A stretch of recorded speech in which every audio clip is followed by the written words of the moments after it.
Syed Mushtaq Ali trophy റെക്കോർഡുകൾ പറക്കുകയാണ്. സെയ്ദ് മുസ്താഖ് അലി ട്രോഫിയിൽ എന്തായാലും ചില റെക്കോർഡുകൾ കേട്ടാൽ നിങ്ങൾ തന്നെ കണ്ണ് തള്ളിപ്പോകും. എന്തായാലും അതിലേക്ക് പോകുന്നതിന് മുമ്പ് നിങ്ങളുടെ ലൈക്ക് എന്ന് പറയുന്നത് വളരെയധികം ഇമ്പോർട്ടൻ്റ് ആണ്.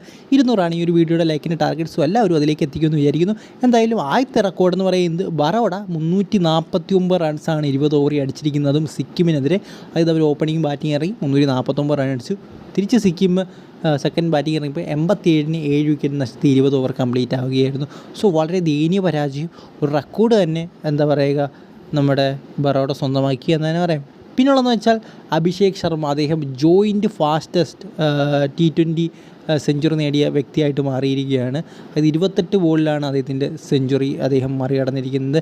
എന്തായാലും ഇതിൽ ഒന്നാം സ്ഥാനമെന്ന് പറയുന്നത് നമ്മുടെ ഉർവിൽ പട്ടേലാണ്. അദ്ദേഹമാണ് 28 പന്തിൽ നേരത്തെ SMATയിൽ സെഞ്ചുറി അടിച്ചിട്ടുള്ളത്. അതുപോലെ സെക്കൻഡും അദ്ദേഹത്തിൻ്റെ പേരിലാണ് 35 ബോളിൽ സെഞ്ചുറി.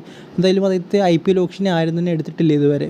അദ്ദേഹം ഫാസ്റ്റ് സെഞ്ചുറിക്ക് അടിച്ച വ്യക്തിയാണ് ഉർവിൽ പട്ടേൽ. പിന്നെ അതുപോലെ തന്നെ നമ്മുടെ RCBക്ക് സന്തോഷം നൽകുന്നൊരു വാർത്തയും കൂടിയുണ്ട്. അതായത് നമ്മുടെ ഭുവനേശ്വർ കുമാർ ജാർഖണ്ഡിനെതിരെ ഒരു ഹാട്രിക്ക് നേടി 17ാമത്തെ ഓവറിൽ. സോ അത് വളരെ നല്ല രീതിയിൽ തന്നെ നമ്മുടെ RCBക്ക് സന്തോഷം നൽകുന്നൊരു കാര്യമാണ്. അവർ വലിയ പൈസയ്ക്ക് എടുത്തൊരു താരമാണ് ഭുവനേശ്വർ കുമാർ.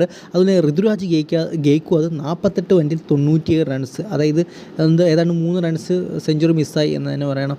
സോ എന്തായാലും വലിയ റെക്കോർഡുകളാണ് സെയ്ദ് മുസ്താഖ് അലി ട്രോഫിയിൽ പറന്നുകൊണ്ടിരിക്കുന്നത്.